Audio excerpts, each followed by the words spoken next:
Bismillahirrahmanirrahim. Assalamualaikum warahmatullahi wabarakatuh. Perkenalkan, nama saya Nuriska Muayanah dari kelas 28B. Di sini saya akan membahas materi tentang pengertian kurikulum, fungsi kurikulum, serta peranan kurikulum. Baiklah, tanpa berlama-lama langsung saja kita masuk pada materi yang pertama, yaitu pengertian kurikulum. Nah, apa sih pengertian kurikulum itu? Kita akan membahas di sini. Jadi, kurikulum ini merupakan sejumlah mata pelajaran yang harus ditempuh oleh seorang siswa dari awal hingga akhir pembelajaran.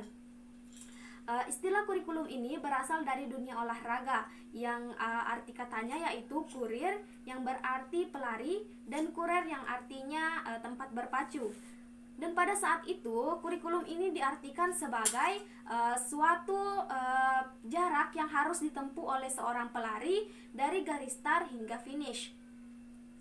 Secara konseptual, pengertian kurikulum ini dikelompokkan menjadi 3 dimensi. Yang pertama, kurikulum sebagai mata pelajaran, yang dimana membahas semua mata pelajaran yang ada pada materi-materi yang akan dibahas. Yang kedua yaitu kurikulum sebagai pengalaman belajar, yang dimana membahas sejumlah mata pelajaran saja tapi melibatkan beberapa pengalaman dalam belajar. Yang ketiga yaitu sebagai program atau rencana dalam belajar.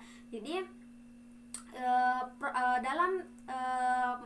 dalam dimensi yang ketiga ini membahas tentang program atau rencana dalam suatu pembelajaran. Kita masuk pada materi yang kedua, yaitu fungsi kurikulum. Nah, fungsi kurikulum ini merupakan pedoman atau acuan bagi seluruh pihak yang terlibat dalam proses pembelajaran. Contohnya yaitu yang pertama guru, kepala sekolah dan pengawas.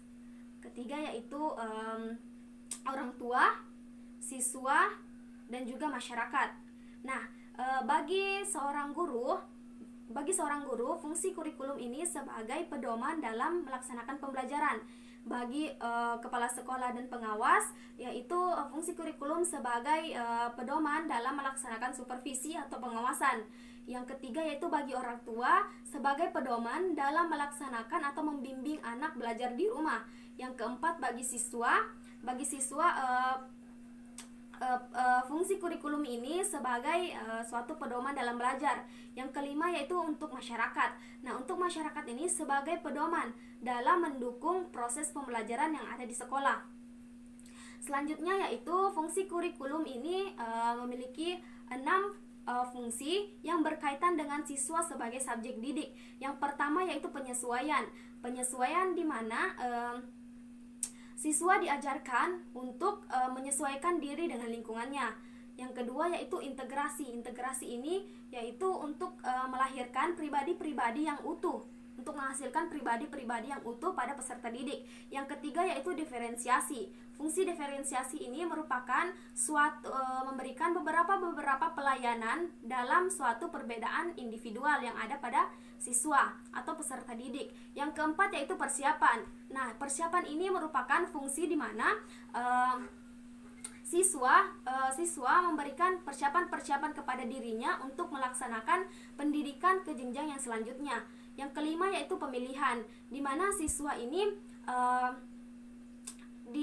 diberi persiapan untuk memilih materi-materi atau jurusan-jurusan yang sesuai dengan minat dan keinginannya. Yang keenam yaitu diagnosis, di mana memberikan kekuatan atau kelemahan pada dirinya. Selanjutnya yaitu materi yang ketiga, peranan kurikulum. Yang pertama yaitu konservatif, di mana dalam konservatif ini semua mata pelajaran yang mewariskan budaya-budaya dari masa sekarang sampai untuk masa generasi yang akan datang. Yang kedua yaitu peranan kreatif, di mana mengembangkan sesuatu yang baru sesuai dengan perkembangan zaman. Yang ketiga yaitu kritis dan evaluatif, di mana memberikan nilai-nilai budaya yang senantiasa berubah-ubah. Baiklah, sekian dari saya. Saya Nuriska Muayanah pamit undur diri. Cukup sekian, wabillahi taufiq wal hidayah. Wassalamualaikum warahmatullahi wabarakatuh.